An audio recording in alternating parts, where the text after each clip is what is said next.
राजनीतिक दलों के धुआंधार चुनावी प्रचार और नेताओं के ताबड़तोड़ दौरों के बाद अब बारी आ गई है वोटर्स की। मध्य प्रदेश की 6 और छत्तीसगढ़ की 1 लोकसभा सीट पर 19 अप्रैल को यानी कल मतदान होना है। मध्य प्रदेश की कुल 29 लोकसभा सीटों में से पहले चरण में 6 सीटें हैं जहां कल मतदान होना है। छिंदवाड़ा, मंडला, बालाघाट, सीधी, शहडोल और जबलपुर। जबकि छत्तीसगढ़ की सिर्फ 1 सीट है जो नक्सल प्रभावित इलाका है, बस्तर, वहां की सीट है, उस पर वोटिंग होना है।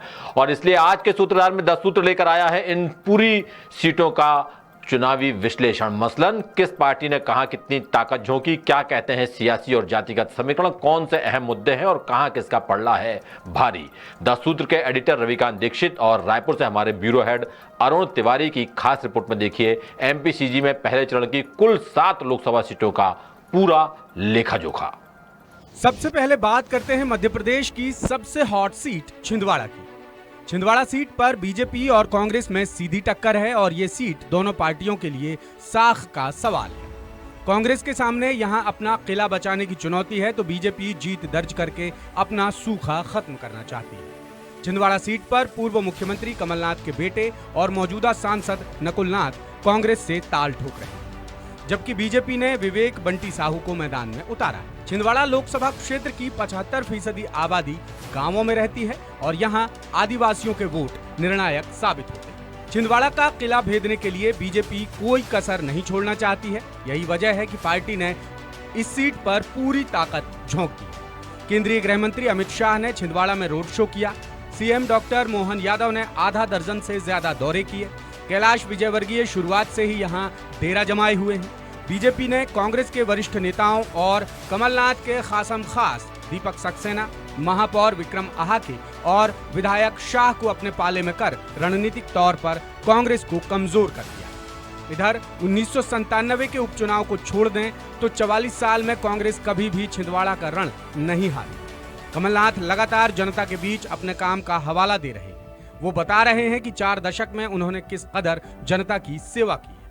छिंदवाड़ा लोकसभा क्षेत्र में कुल 1934 बूथ हैं। इनमें से 497 बूथ ऐसे हैं जहां पिछले 5 चुनाव में कांग्रेस कभी नहीं हारी है। कांग्रेस के पक्ष में एक बात ये भी जाती है कि विधानसभा चुनाव में उसने छिंदवाड़ा लोकसभा के तहत आने वाली सभी 8 सीटें जीती हैं। जबलपुर की बात करें तो यहां खुद पीएम मोदी और बीजेपी के राष्ट्रीय अध्यक्ष जेपी नड्डा चुनावी दौरा कर चुके हैं और यहां आरएसएस भी सक्रिय है।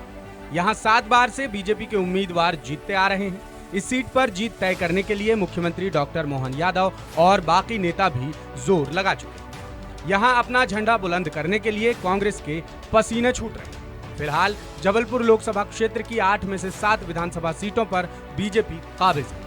जबलपुर लोकसभा सीट पर बीजेपी ने आशीष दुबे को उम्मीदवार बनाया।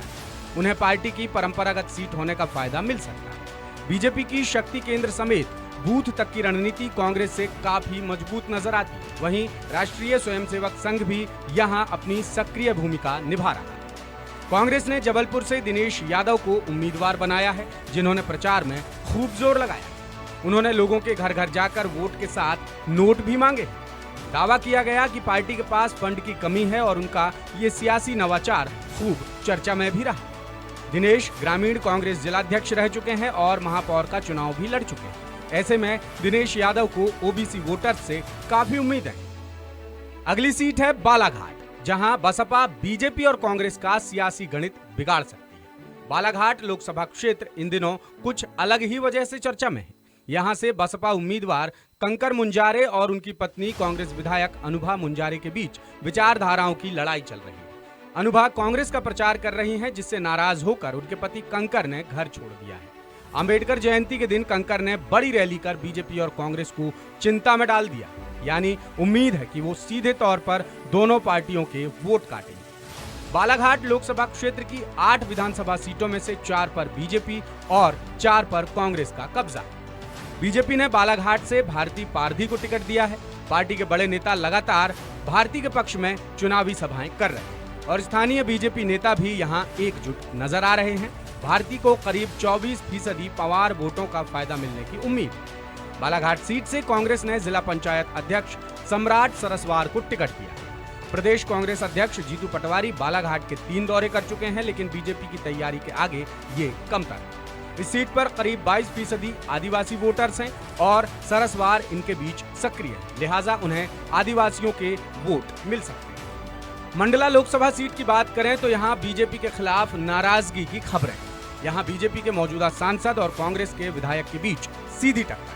बीजेपी ने केंद्रीय मंत्री फग्गन सिंह कुलस्ते को टिकट दिया है, जबकि कांग्रेस ने डिंडौरी विधायक ओमकार सिंह मरकाम को मैदान में उतारा है। इस सीट पर सबसे ज्यादा संख्या गोंड आदिवासियों की है। लोकसभा के तहत आने वाली 8 में से 5 विधानसभा सीटें फिलहाल कांग्रेस के पास हैं। बीजेपी के लिए चिंता की बात यह भी है कि यहां पर फग्गन सिंह विधानसभा चुनाव हार चुके हैं, जबकि कांग्रेस उम्मीदवार ओमकार सिंह मरकाम ने पूरी ताकत झोंक दी। जमीनी रिपोर्ट के मुताबिक लोकसभा चुनाव में निवास विधानसभा क्षेत्र के बीजाडांडी, नारायणगंज और बकोरी में कांग्रेस फिलहाल बीजेपी से आगे नजर आ रही है। बसनिया बांध के डूब क्षेत्र में आने वाले मंडला और डिंडौरी जिले के 13 गांवों के लोग फग्गन सिंह कुलस्ते का विरोध कर रहे हैं। ऐसे में ये फैक्टर भी कांग्रेस के पक्ष में जाता दिखाई दे रहा है। सीधी सीट की बात करें तो यहाँ मुकाबला नए और पुराने चेहरे के बीच है। सीधी से 2 बार सांसद रही रीति पाठक अब विधायक बन चुकी हैं और उनकी जगह बीजेपी ने डॉक्टर राजेश मिश्रा को टिकट दिया, जो नया चेहरा। सीधी की लड़ाई को गोंडवाना गणतंत्र पार्टी के उम्मीदवार और पूर्व राज्यसभा सांसद अजय प्रताप सिंह ने रोचक बना दिया। अजय बीजेपी से नाराज होकर गोंडवाना गणतंत्र पार्टी में शामिल हुए। इस सीट पर जातिगत समीकरण बड़े अहम साबित होते हैं, लिहाजा बीजेपी ने एक ब्राह्मण नेता का टिकट काटकर दूसरे ब्राह्मण नेता को ही मैदान में उतारा। हालांकि सीधी लोकसभा क्षेत्र की 8 विधानसभा सीटों में से 7 सीटें बीजेपी के पास हैं। सीधी में कांग्रेस ने कमलनाथ सरकार में मंत्री रहे कमलेश्वर पटेल को टिकट दिया है। बीजेपी से राज्यसभा सांसद रहे अजय प्रताप सिंह अब गोंडवाना गणतंत्र पार्टी से ताल ठोक रहे हैं और इस फैक्टर से कांग्रेस को उम्मीद है कि अजय उसकी जीत में मददगार साबित हो सकते हैं। यहाँ चुनाव ओबीसी बनाम ब्राह्मण का भी हो गया है। सीधी में बड़ी संख्या में ओबीसी वोटर्स भी हैं। ऐसे में कांग्रेस को उम्मीद है कि कमलेश्वर को ओबीसी वोटर्स का भरपूर साथ मिलेगा।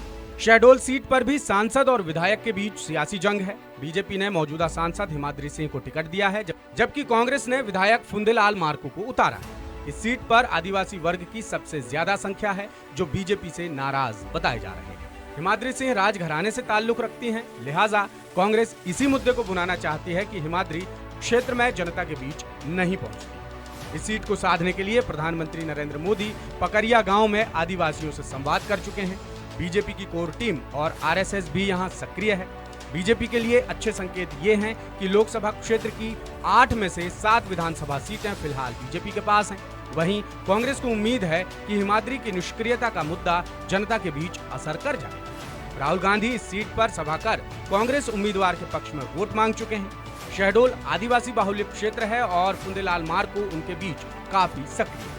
ऐसे में फुंदेलाल मार्को का पलड़ा कुछ भारी बताया जा रहा है, लेकिन जीत किसकी होगी और कौन हारेगा ये तो नतीजे ही बताएंगे। अब बात करते हैं छत्तीसगढ़ की एकमात्र सीट बस्तर की, जहां 19 अप्रैल को पहले चरण में वोटिंग हुई। यहां पर बीजेपी उम्मीदवार महेश कश्यप और कांग्रेस उम्मीदवार कवासी लखमा के बीच सीधा मुकाबला।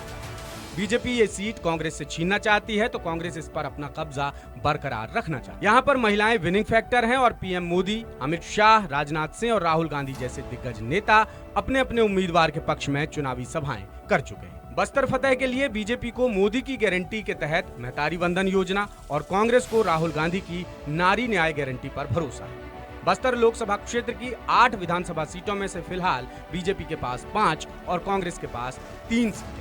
स्ट्राइक रेट के लिहाज से देखें तो फिलहाल कांग्रेस बीजेपी से कहीं आगे है, लेकिन बीजेपी किसी भी कीमत पर बस्तर सीट को हासिल करना चाहती है।